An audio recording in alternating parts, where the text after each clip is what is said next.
अकबर का साला अकबर बीरबल की कहानी। अकबर का साला हमेशा से ही बीरबल की जगह लेना चाहता था। अकबर जानते थे कि बीरबल की जगह ले सके ऐसा बुद्धिमान इस संसार में कोई नहीं है।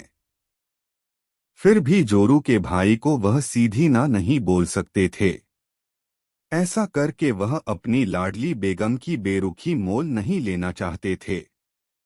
इसीलिए उन्होंने अपने साले साहब को एक कोयले से भरी बोरी दे दी और कहा कि जाओ और इसे हमारे राज्य के सबसे मक्कार और लालची सेठ दमदीलाल को बेचकर दिखाओ। अगर तुम यह काम कर गए तो तुम्हें बीरबल की जगह वजीर बना दूंगा।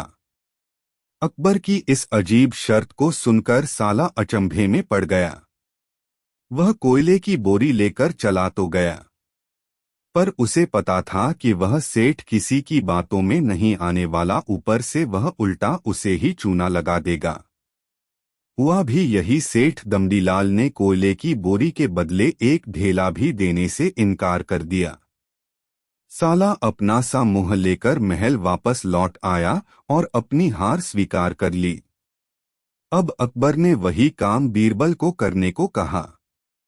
बीरबल कुछ सोचे और फिर बोले कि सेठ दमदीलाल जैसे मक्कार और लालची सेठ को यह कोयले की बोरी क्या मैं सिर्फ कोयले का एक टुकड़ा ही 10,000 रुपए में बेच आऊंगा। यह बोलकर वह तुरंत वहां से रवाना हो गए। सबसे पहले उसने एक दर्जी के पास जाकर एक मखमली कुर्ता सिलवाया, हीरे मोती वाली मालाएं गले में डाली, महंगी जूती पहनी और कोयले को बारीक सुरमे जैसा पिसवा लिया। फिर उसने पिसे कोयले को एक सुरमे की छोटी चमकदार डिब्बी में भर लिया।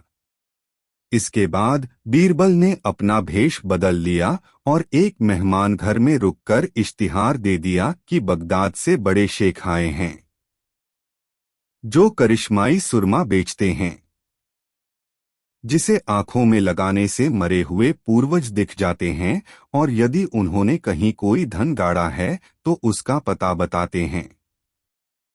यह बात शहर में आग की तरह फैली। सेठ दमदीलाल को भी ये बात पता चली। उसने सोचा जरूर उसके पूर्वजों ने कहीं न कहीं धन गाड़ा होगा। उसने तुरंत शेख बने बीरबल से संपर्क किया और सुरमे की डिब्बी खरीदने की पेशकश की। शेख ने डिब्बी के 20,000 रुपए मांगे और मोलभाव करते करते 10,000 में बात तय हुई। पर सेठ भी होशियार था। उसने कहा मैं अभी तुरंत ये सुरमा लगाऊंगा और अगर मुझे मेरे पूर्वज नहीं दिखे तो मैं पैसे वापस ले लूंगा। बीरबल बोला बिल्कुल आप ऐसा कर सकते हैं, चलिए शहर के चौराहे पर चलिए और वहां इसे जांच लीजिए। सुरमे का चमत्कार देखने के लिए भीड़ इकट्ठा हो गई। तब बीरबल ने ऊंची आवाज में कहा, ये सेठ अभी ये चमत्कारी सुरमा लगाएंगे और अगर ये उन्हीं की औलाद हैं जिन्हें ये अपना मां बाप समझते हैं तो इन्हें इनके पूर्वज दिखाई देंगे और गड़े धन के बारे में बताएंगे। लेकिन अगर आपके मां बाप में से किसी ने भी बेईमानी की होगी और आप उनकी असल औलाद नहीं होंगे तो आपको कुछ भी नहीं दिखेगा। और ऐसा कहते ही बीरबल ने सेठ की आंखों में सुरमा लगा दिया। फिर क्या था, सिर खुजाते हुए सेठ ने आंखें खोली। अब दिखना तो कुछ था नहीं, पर सेठ करे भी तो क्या करे। अपनी इज्जत बचाने के लिए सेठ ने 10,000 बीरबल के हाथ थमा दिए और मुंह फुलाते हुए आगे बढ़ गए।